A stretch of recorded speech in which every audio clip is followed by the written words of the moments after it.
How about this? Aftermarket Series Addendum 2015 Take 4. This has been the first day I've been able to get out into the woods. It's actually a nice day. And the cast of characters that I'm going to run today is quite varied. That's a Stihl MS660. Actually, it's newer than it looks. It's a logger's saw, one of my friends and customers. And, you know, it's the real deal. It's what a guy takes out in the woods every day and makes a living with. It's a good running saw. I've had to do a variety of repairs, more because of smash damage than any particular failures, you know, based on steel. Steel makes a fine saw. The Husqvarna 372 hybrid here, it's actually a 365 372 hybrid, where I put the 365 top plastic on a 372 bottom end. This is my standard bearer for the Husqvarna 372 series. You've seen this saw on and off for the last year. I started the series with it, and it's a well broken in saw.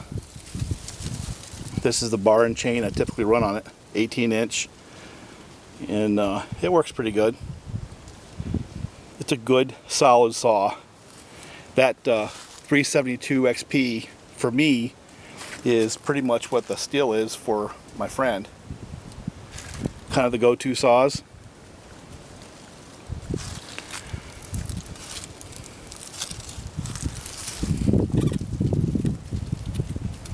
Cyclops. This saw here also has had a lot of use. I made it ugly, and I left it ugly for a reason. And what this one is, it started out as a 365 bottom end, and it has a Farmertec top end sold by Huztl on eBay. Basically, it's a 52 millimeter Husqvarna 372 style top end made by Farmertec in China. Other than that, it's mostly Husqvarna. It had a Farmertec muffler that I hacked up. Yeah, it's ugly. You know, the reason why I brought this saw is this is a typical build a person might make with aftermarket 372 top end. And, you know, now they're both broken in, can run them pretty much head to head. I'll swap bars, so we use the same bar and chain for both, just to start getting a reference point. I might even decide to make this saw pretty, but right now it's one of the go-to saws in the farm. It gets a lot of use, as that one does. So pretty isn't a priority, functionality is. You may or may not recognize this saw. This saw is the original Huztl 372 that I had done that video series on last year. Now, I ran that saw. I did my own logging operation with it. I've cut hundreds of trees with that saw. We do a lot of cutting here. But it kind of got boring for me because it always worked. There was nothing for entertainment value because it's a solid saw. And I don't need 3 saws, and I can't get enough time on any one of these saws to get any quantitative data, which is a problem, by the way. Bob brings it up all the time that we've got all these saw builds, but we really don't have time on them to see how they last under the duress of real work. With that in mind, I lent this saw here to a logger, another one, this winter in really, really harsh conditions. We had a brutal winter this year. Lots of snow, lots of very, very cold temperatures, big storms. And I'll fold some video in. The guy brought it back to me last week. The only thing Husqvarna on this saw, if I remember correctly, you'll probably have to go back through my videos, is the bare cases, the crank, and I used OEM intake parts because at that point in time, the aftermarket intake pipe and carb and all that, I didn't feel comfortable with, and still don't.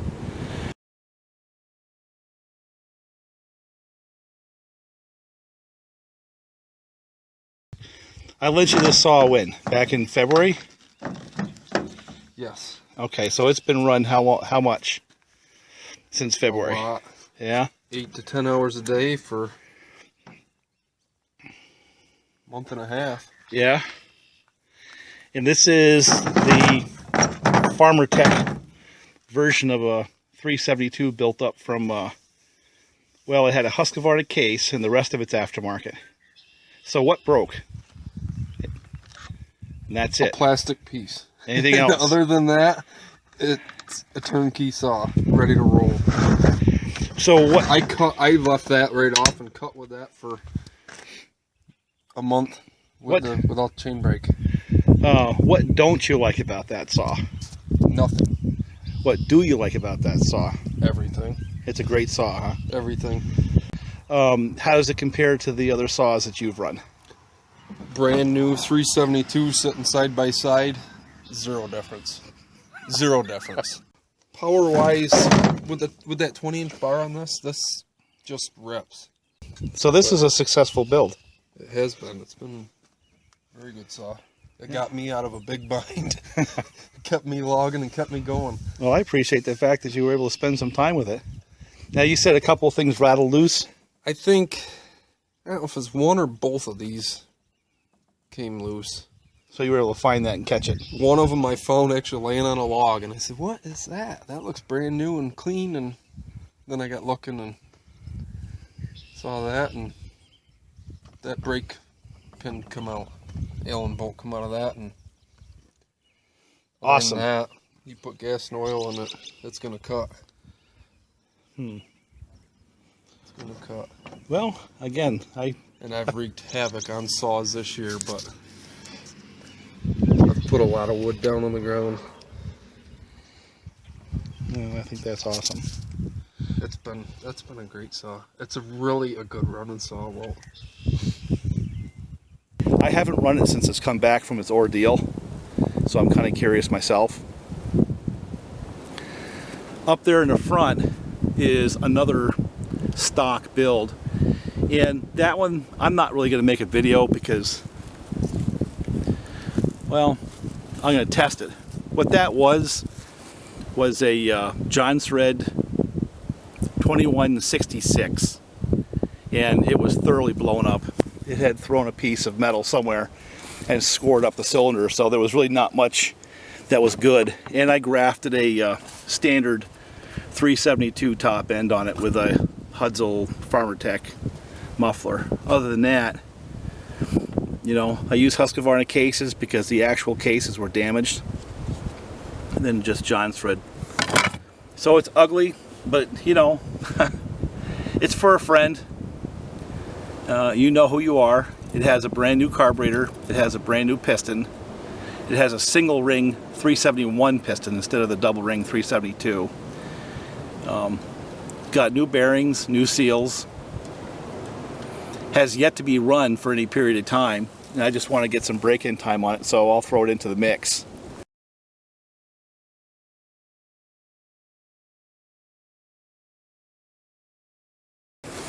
And so, continuing on with the cast of characters, last but not least,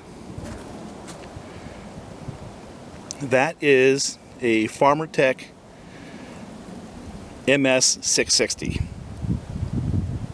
Not a Stihl, Farmertec. Why do I have that saw? Well, I'll fold some of the background into the video as well, but I really don't have a good source of Stihl parts. You know, most of my sources are pretty expensive. Yet, I get a fair number of Stihl saws that come through my shop that are not worn out, not top end problems, not even case issues, but lots of crush damage. And for that matter, this 460 right here has an aftermarket handle and a Farmertec side cover on it because it also had been subjected to, should I say, skidder modifications.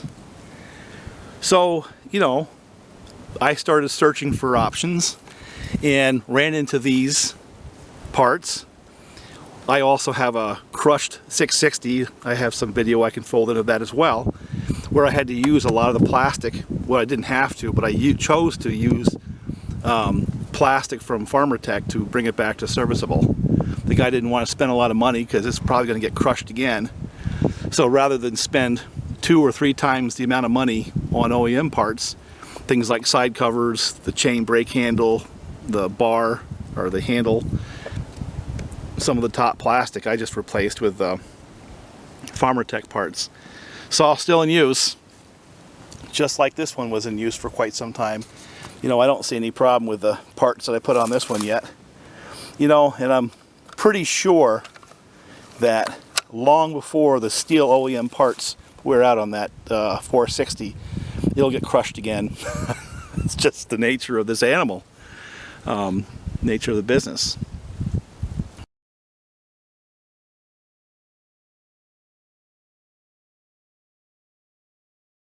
Been trying to keep from being infected by Stihls, but it looks like I don't have any choice. A couple of my customers have them, and even though now they have Husqvarna power, they want to get their Stihls back to running condition. What do you think? But so that's the cast of characters.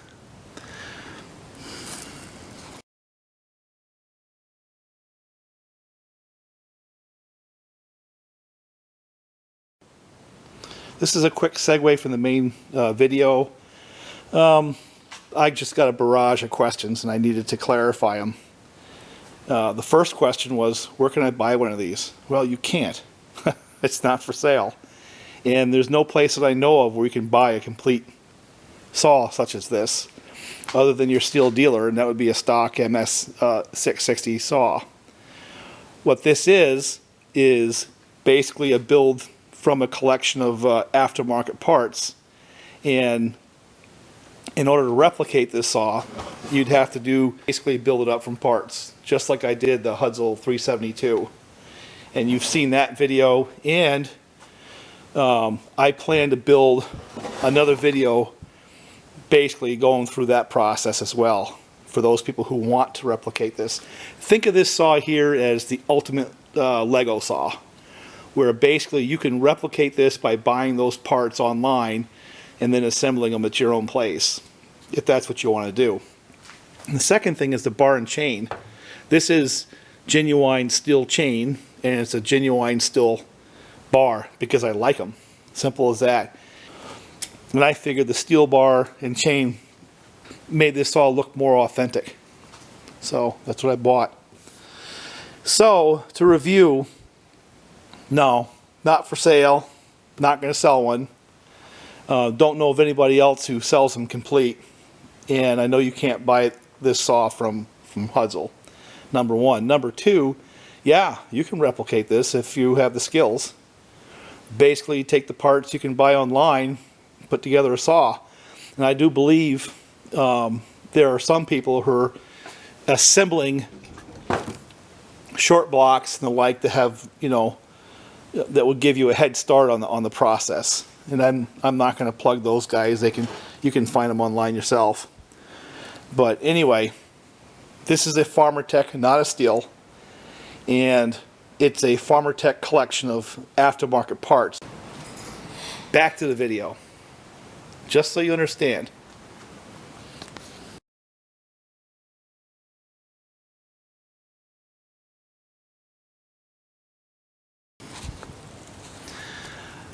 Part 2, more about Farmertec. You know, I've been around. I'm an ex-manufacturing engineer. I race motorcycles, and I don't know if it's fortunate for me or is it just is. I did my motorcycle time during the 70s and 80s and into the 90s, and I guess I did some in the 2000 to 2001 era as well, but by that time I was too broken up and old. But I was witness to the evolution of the whole motorcycle business, from primarily European race bikes, because this was all motocross and scrambles, to you know, Japanese motorcycles, which now pretty much dominate with the exception of KTM. the whole racing scene. And I remember in the early years, all the discussion about how those first Suzuki TM 400s and 250s would never ever be competitive, and Suzuki wouldn't know how to build a competitive bike. And that was before Roger DeCoster won a couple of world titles on the Suzuki brand, along with Joel Robert, commonly known as Joel Roberts. But those guys took the factory Suzukis in Europe and won a couple of world titles. It wasn't too awful long after that where Honda and Suzuki and Kawasaki and Yamaha all came out with very, very competitive motorcycles in the late 70s and eventually dominated, put the European competitors out of business. But during the 80s, they're done. Bet you never heard of a Bultaco or never seen one. Makos, Husqvarnas, well, you know, they went from being Swedish built to Italian built, now to Austrian built, because the Husqvarnas of today are effectively KTMs. And that, coupled with a lot of travel around this world, I realized pretty early on there is no shortage of very, very talented people around this planet. There really isn't. Right now we're seeing manufacturing capabilities replicating some other designs, but like I said, being a manufacturing engineer, if you start paying attention to what you're looking at, it's not going to be too awful long before some fresh designs come out of those places, and the manufacturing capability is a match of anything on the planet. So, having said that, why is that relevant? Well, because we're in that crossroads in history right now. And, you know, all of us who've been playing around with the older chainsaws have been struggling to find parts, you know, especially OEM parts, and have all learned how to use certain of the aftermarket parts to get some of our old Husqvarnas and Stihls running for an affordable price. Nobody really took them seriously. And I'm here to tell you that I think that's about to change. I really do. And it's not necessarily a bad thing. Now, for me, the drive to learn about these particular parts comes from two different sources of interest. One, because I am in fact an old manufacturing engineer, and I'm really curious to what kind of capabilities have been developed in China and other places, India, around the world. I did a lot of world travel, and it's kind of interesting to see how things have evolved. A story for another time, probably not on a video. But the second drive for me is the reality that I've alluded to with these Stihls, fine saws. And I've got a group of logger types who don't wear them out because they are good saws, but they sure break them a lot. They don't break them because of any fault of Stihl.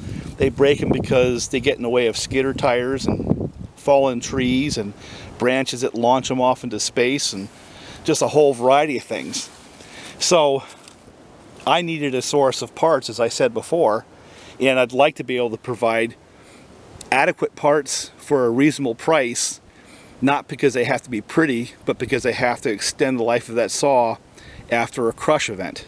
And I found that this particular company has done two things for me and shown me two things. One, I can see that they obviously sell a full contingent of parts for a Stihl 660, and that's pretty common, and that's also one of the ones I've seen crushed fairly frequently.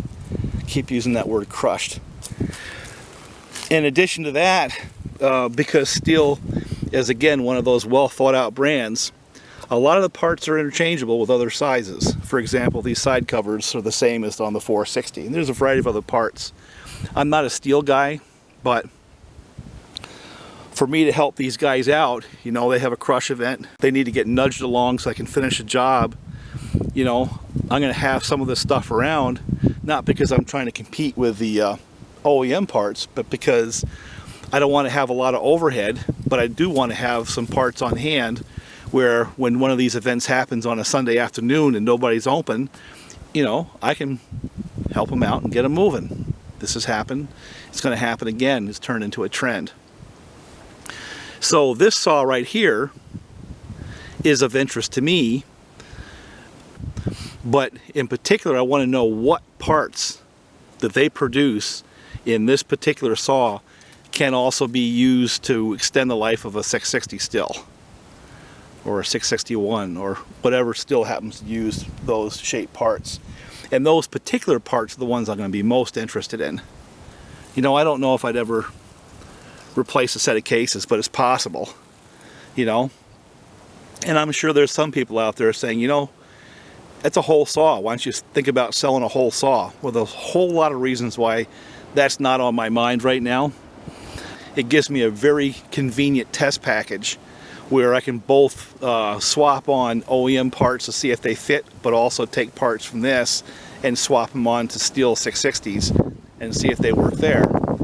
And it allows me to test the whole suite of products from this particular company, Farmertec, in a very nice, convenient package. Does that make any sense? It makes sense to me. Maybe as time goes on, it'll make sense to you. Will this Farmertec MS660 last as long as the Farmertec 372? Well, I'm going to find out. From what I can see, you know, fit and finish on the magnesium parts, they're adequate. Are they as good as OEM? Maybe not. Are they going to last? Well, that's what we're going to find out. And I am going to do a video series documenting the life of this saw right here, Farmertec MS660. If you're interested, stay tuned. If things work good, well, some people may not want to hear it any more than they want to hear about how successful this saw was. But I'm just going to report what I see. That's my job. I'm going to try to keep my humble opinions to myself, or if I make a humble opinion, I'm going to label it as such. But I want you to see the raw data on how that saw performs.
Not bad.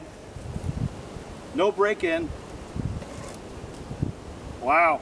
You know, on a log that small, I really wouldn't expect a big saw to be that much faster. It's about chain speed. But if we get into a larger log, I can tell you right now, this has got more this has got more torque than the other saws, but it should. It's a 90cc saw.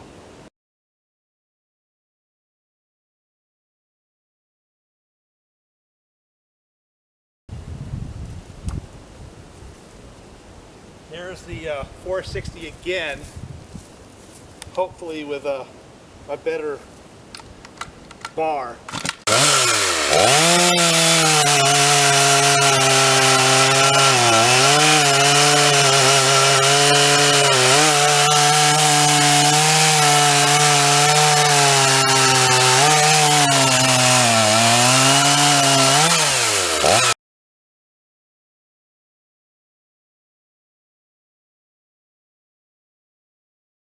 I can tell you yet again, this is not fair to the Stihl, because that chain is nowhere near as good as the ones in the Husqvarnas.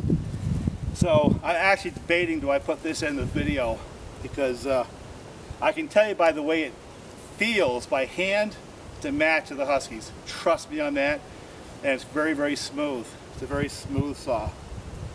But I don't have a chain for it. I apologize to all the people with Stihls. That's a nice saw. It may not show nice, you know, when you're looking at these measurements, but all my saws have sharp chains. So this is a sample of what, you know, comes through the shop. I'm sure there's a lot of other saw shops out there will tell you the same thing, that the pro logger just simply doesn't have time to maintain their saws as much as, you know, they probably should. You know, it's interesting because it gets into the whole concept of productivity, because you hear that bounce around on the line all the time. You should run this saw, this mod, this, that, everything else to get increased productivity.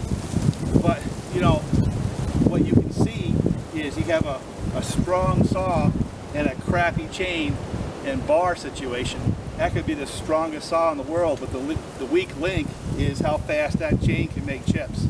You put a good chain on this saw and you have a different animal. So I would say that for 90% of the people out there, and this is a rant, that instead of spending $350 to have somebody get another 25-30% power out of the machine, it'd be a whole lot better off by doing simple modifications and buying a good bar and chain and keeping it sharp. And while it may not be a good sample, I'll bet you dollars to donuts it's a typical sample. And that brings up another point, aftermarket versus OEM. I bet you even in this configuration, with this state of tune, this saw lasts as long as that guy doesn't crush it. It'll cut and cut and cut, even though it's not tuned optimally, because Stihl makes a tough saw. Whereas if it was lower quality components running the way it does there, with that chain and bar, revving the way it wants to rev, I bet it doesn't last a week.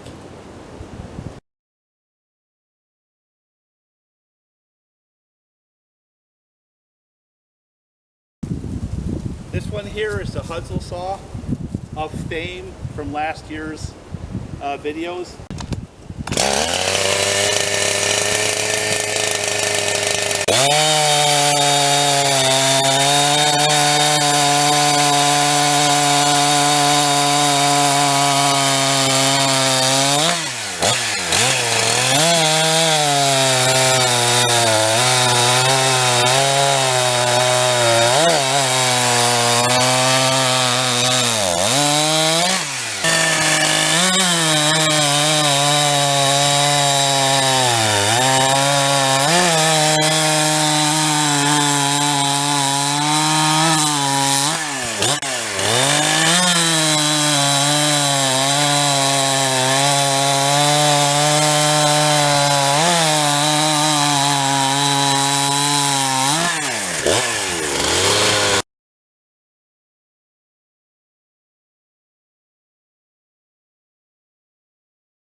This one here is Cyclops. It's got a Farmertec or Huztl top end and Husqvarna Stihl mount bar with an adapter from Bailey's to adapt it to a Husqvarna. That was a Huztl muffler, or a Farmertec muffler, and mostly Husqvarna parts with the exception of the top end of the muffler. Now, the other thing is, I have this set 13,000 RPMs no load, which is a little bit rich because I was running this during the winter time. And that's going to hurt it a little bit in results, but not so bad that it's not a fair comparison either way.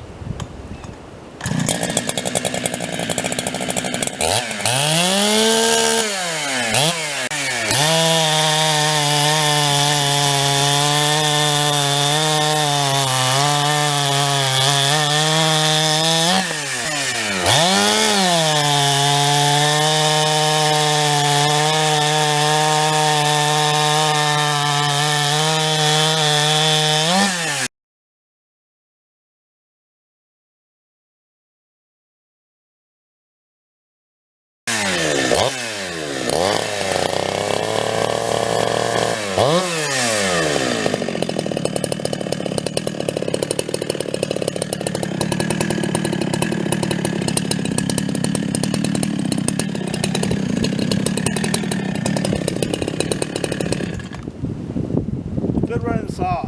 I like this saw.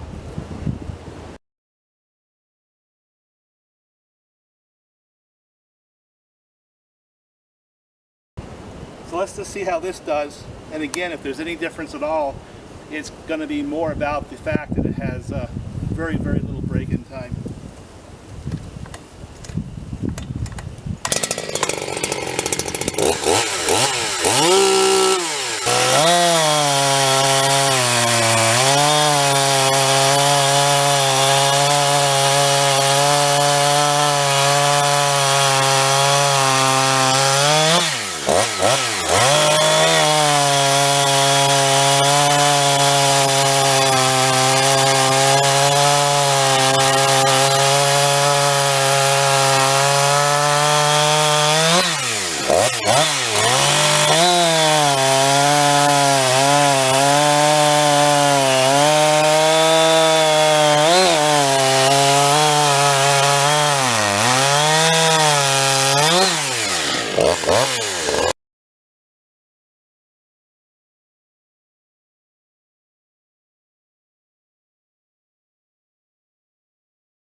I'm going to take a couple more cuts with this, and then going to go work on some of the smaller stuff with it, just to get some break-in time. Kind of curious if it starts first pull.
Yep.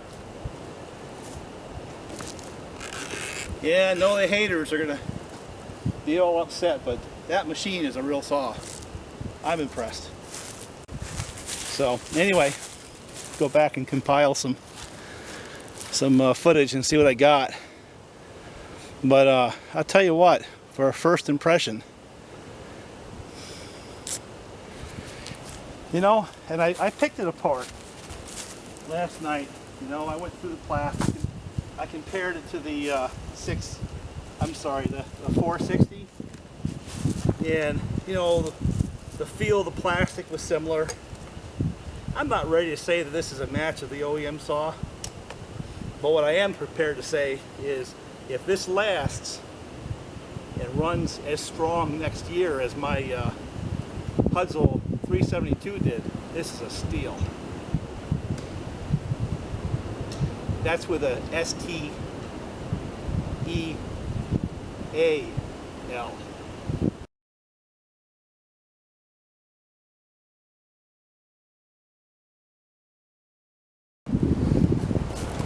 Alright, this ought to be better for the steel.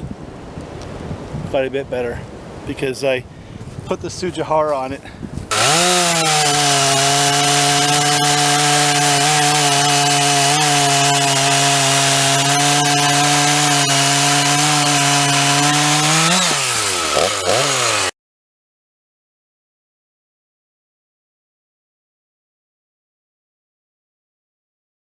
That's better for it.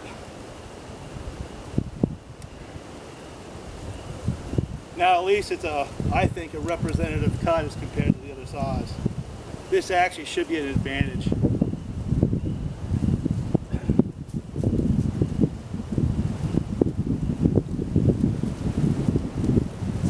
Back to my standard build.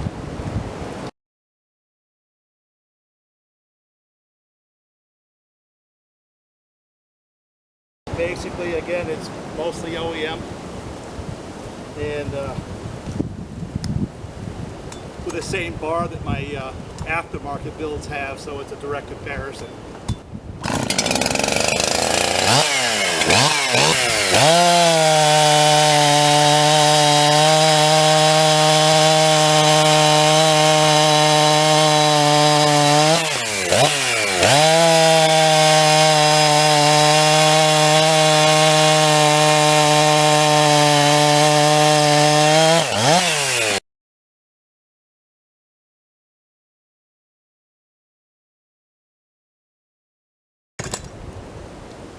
I think this is the best saw of the lot, to be perfectly honest with you.